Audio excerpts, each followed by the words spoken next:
اللہ تعالیٰ نے جو انسان پیدا کیے ہیں ان کے مزاج مختلف ہیں. ان میں کچھ لوگ ہوتے ہیں جو قوی ہوتے ہیں ارادے کے، جو فیصلہ کر لیا ڈٹ گئے. کچھ لوگوں میں وہ قوت ارادی اتنی مضبوط نہیں ہوتی، وہ ادھر ادھر سوچتے رہتے ہیں. کچھ لوگ جسمانی طور پر بہت توانا ہوتے ہیں، کچھ لوگ جسمانی طور پر پیدائشی طور پر کمزور ہوتے ہیں. تو اگر کوئی قوت ارادی کمزور رکھنے والا شخص ہے، وہ بھی تو اللہ کی تخلیق ہے، اللہ کا بندہ ہے. خطاؤں کا ظہور ہو جاتا ہے، توبہ کرتا ہے، پھر کچھ عرصے کے بعد پھر خطا کا ظہور ہو جاتا ہے، پھر توبہ کرتا ہے. تو ہم تو یہ سمجھیں گے کہ ایک حد کے بعد پھر اس کی توبہ قبول نہیں ہونی چاہیے. لیکن حدیث سنیے. وعن ابی ہریرہ رضی اللہ تعالی عنہ قال قال رسول اللہ صلی اللہ علیہ وسلم ان عبدا اذنب ذنبا، یقیناً ایک بندہ جو ہے وہ ایک گناہ کرتا ہے. فقال، پھر وہ کہتا ہے رب، اے میرے پروردگار، اذنبت فاغفر لی، مجھ سے گناہ ہو گیا ہے، مجھے معاف فرما دے. فقال ربہ، تو پروردگار یہ کہتا ہے اعلم عبدی ان لہ ربا یغفر الذنب ویأخذ بہ، میرا یہ بندہ یہ جانتا ہے کہ اس کا ایک رب ہے جو گناہ معاف بھی کر سکتا ہے اور سزا دے بھی سکتا ہے. کیا معنی ہوئے؟ گناہ اس نے کیا ہے لیکن جانتا ہے اللہ کو کہ وہ معاف بھی فرما سکتا ہے، تبھی تو وہ اللہ سے معافی کی درخواست کر رہا ہے. اس کے اس جاننے کی بنیاد پر، اس کے اس علم کی بنیاد پر، اس کے اس ایمان کی بنیاد پر فرمایا غفرت لعبدی، میں نے اپنے بندے کو معاف کر دیا. ثم مکث ما شاء اللہ، پھر وقت گزرا جتنا کہ اللہ نے چاہا. ثم اذنب ذنبا، پھر اس سے گناہ ہو گیا. فقال رب اذنبت ذنبا فاغفر، پھر کہتا ہے پروردگار مجھ سے گناہ ہو گیا، پھر مجھے معاف فرما دے.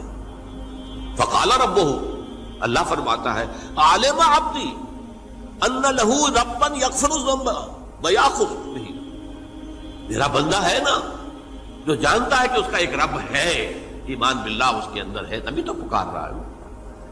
اور یہ بھی جانتا ہے کہ وہ گناہ معاف بھی کر سکتا ہے اور چاہے تو پکڑ بھی سکتا ہے، سزا بھی دے سکتا ہے.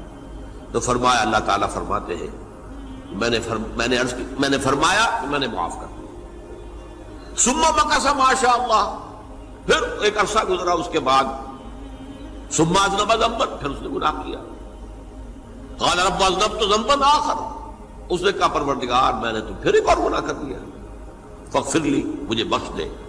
فقال اعلم عبدی ان لہ ربا یغفر الذنب ویأخذ بہ، میرا بندہ جانتا ہے نا کہ اس کا ایک رب ہے جسے وہ پکار رہا ہے، کہ وہ جانتا ہے کہ اسے اختیار حاصل ہے کہ چاہے تو بخش دے اور چاہے تو پکڑ لے. اس کے اس علم، اس ایمان کی بنیاد پر میں نے اسے معاف کر دیا. ایک اور حدیث، میں نے چونکہ اس گفتگو کے لیے ان احادیث کا تفحص کیا ہے، یہ تو بہت ہیں حدیثیں، میں نے ان میں سے کچھ چنی ہیں. ہمارے بعض واعظ ناصح وہ بھی کسی شخص کو روکتے رہے، برائیوں سے روکتے رہے، نہیں رکتا تو کہیں غصے میں آ کے اللہ تجھے کبھی معاف نہیں کرے گا. یہ کتنا بڑا جرم ہے، اس کا اندازہ کیجئے اس حدیث سے. تم میرے بندے کو میری رحمت سے مایوس کر رہے ہیں، کتنا بڑا جرم ہے، اس کا اندازہ کیجئے. یہ مسلم شریف کی روایت ہے عن جندب، حضرت جندب رضی اللہ تعالی عنہ سے، ان رسول اللہ صلی اللہ علیہ وسلم حدث، کہ اللہ کے رسول صلی اللہ علیہ وسلم نے ایک واقعہ بیان کیا. ان رجلا قال، کہ ایک شخص نے یہ کہا واللہ لا یغفر اللہ لفلان، کہ خدا کی قسم اللہ تعالیٰ فلاں شخص کو کبھی معاف نہیں کرے گا. وَأَنَّ اللَّهَ تَعَالَى قَالَ، اس پر اللہ تعالیٰ نے یہ فرمایا منزل نزیت اللہ علیہ، یہ کون ہے جو میرے اوپر حکومت کرنے والا آ گیا، جو میری طرف سے حکم لگا رہا کہ میں کبھی معاف نہیں کروں گا؟ منزل نزی، کون ہے وہ شخص؟ الذی اللہ علیہ انی لا اغفر لفلان، کہ میں فلاں شخص کو کبھی معاف نہیں کروں گا، قد غفرت لفلان، اس کو تو میں نے معاف کر دیا، واحبطت عملہ، اس شخص کے تمام اعمال میں نے ضائع کر دیے کہ تم نے میرے بندے کو مایوس کیا۔ یہ ہے جرم کی انکار۔ تو توبہ کی دعوت دیتے رہو، توبہ کے لیے لوگوں کو آمادہ کرتے رہو، توبہ جو ہے اس کے لیے ترغیب دیتے رہو، اللہ تعالیٰ معاف فرمانے والا۔ اب آخری حدیث سنا رہا ہوں، یہ تو بہت ہی عجیب حدیث ہے اور متفق علیہ، یہ بخاری اور مسلم دونوں میں۔ حضرت ابو سعید الخدری رضی اللہ تعالی عنہ جو ہے وہ اس کے راوی ہیں۔ حضور نے فرمایا کانا فی من کانا قبلکم رجل قتل 99 نفسا، تم سے پہلے جو امت تھی بنی اسرائیل، گویا کہ ان کا ذکر ہے، اس میں ایک آدمی ایسا تھا جس نے 99 قتل کیے تھے۔ اب آپ اندازہ کیجئے کتنا بڑا گناہ کبیرہ ہے قتل۔ قرآن مجید میں آتا ہے وَكَأَنَّمَا قَتَلَ النَّاسَ جَمِيعًا، اگر ایک انسان کو بھی ناحق قتل کر دیا گیا تو یہ ایسی ہے گویا کہ اس نے پوری نوع انسانی کو قتل کر دیا، اس نے 99 قتل کیے۔ فَهَلْ لَهُ مِن تَوْبَةٍ، پھر اس کے بعد یہ ہوا کہ اس کے اندر توبہ کا جذبہ پیدا ہوا۔ فَسَأَلَ عَنْ أَعْلَمِ أَهْلِ الْأَرْضِ، تو اس نے پھر سوال کیا، لوگوں سے پوچھا کہ زمین میں رہنے والوں میں کون سب سے بڑا عالم ہے؟ فَدُلَّ عَلَى رَاهِبٍ، تو اسے بتایا گیا فلاں راہب فلاں جگہ پر ہے، وہ بہت نیک ہے، بڑا عالم ہے۔ فَأَتَاهُ، وہ اس کے پاس آیا، فَقَالَ أَنَّهُ قَتَلَ 99 نَفْسًا فَهَلْ لَهُ مِن تَوْبَةٍ، انہوں نے کہا دیکھیے راہب صاحب، میں نے 99 انسان قتل کیے، اب مجھے یہ بتائیے کہ میرے لیے توبہ کا کوئی امکان ہے؟ فقال لا، اس نے کہا نہیں۔ فقتلہ، اس نے اس کو بھی قتل کر دیا۔ فکمل بہ 100، اپنی سینچری مکمل کر لی، مطلب 99 کے بعد ایک کی کسر تھی، اس کو بھی قتل کیا، 100 پورے کر لیا۔ ثم سأل عن عالم اہل الارض، پھر اس نے پوچھا کوئی اور کوئی بڑے عالم انسان ہو۔ فدل علی رجل عالم، پھر اس کی رہنمائی کی گئی ایک بڑے عالم شخص کی طرف۔ فقال انہ قتل 100 نفس، تو اس نے وہاں جا کر کہا کہ میں 100 انسان ہلاک کر چکا ہوں، قتل کر چکا ہوں۔ فہل لہ من توبہ، میرے لیے توبہ کا کوئی امکان ہے؟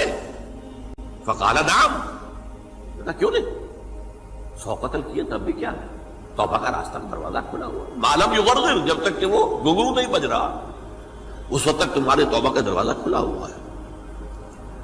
فرمایا نعم، ومن یحول بینہ وبین التوبہ، تمہاری توبہ کے درمیان اور تمہارے درمیان کون حائل ہو سکتا ہے، توبہ کا دروازہ کھلا ہے۔ لیکن ساتھ ہی کہا انطلق الی ارض کذا و کذا، اب تم ایسے کرو جہاں تم رہتے ہو وہاں نہ جاؤ واپس، وہاں کا ماحول اچھا نہیں ہے، معاشرہ اچھا نہیں ہے، ہو سکتا ہے کہ تم توبہ پر قائم نہ رہ سکو، تم فلاں جگہ چلے جاؤ، وہاں اچھے لوگ آباد ہیں، ان میں جا کر رہو۔ فإن بها أناسا يعبدون اللہ تعالی، وہاں ایسے لوگ آباد ہیں جو اللہ کی بندگی کرتے ہیں۔ فاعبد اللہ معہم، تو تم ان کے ساتھ مل کر اللہ کی بندگی اور پرستش کرو۔ ولا ترجع الی ارضک، اپنی زمین کی طرف اپنے وطن میں واپس بن جاؤ۔ فإنها ارض سوء، وہ بری جگہ ہے۔ فانطلقا، تو وہ چل پڑا، ہجرت کر رہا ہے، اس جگہ جا رہا ہے جہاں کا راہب نے بتایا تھا۔ حتی اذا نصف الطریق، جب آدھا راستہ اس نے پورا کر لیا، اتاہ الموت، موت آ گئی۔ فاختصمت فیہ ملائکۃ الرحمت و ملائکۃ العذاب، اب وہ جہنم کے فرشتے بھی آ گئے اس کی جان قبض کرنے کو، اور جنت کے بھی آ گئے۔ فقالت ملائکۃ الرحمہ، رحمت والے جو فرشتے ہیں جنت والے، انہوں نے کہا جا تائبا مقبلا بقلبہ اللہ تعالی، یہ شخص توبہ کر کے اللہ تعالیٰ کی طرف ہجرت کر رہا تھا، اس لیے اس کی نیت کی بنیاد پر اب یہ جنتی ہے، لہذا اس کی روح ہم قبض کریں۔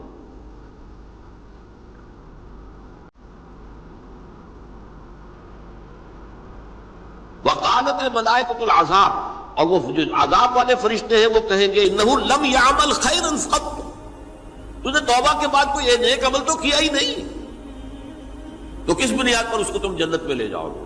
اس کو تو دوزخ میں جانا چاہیے۔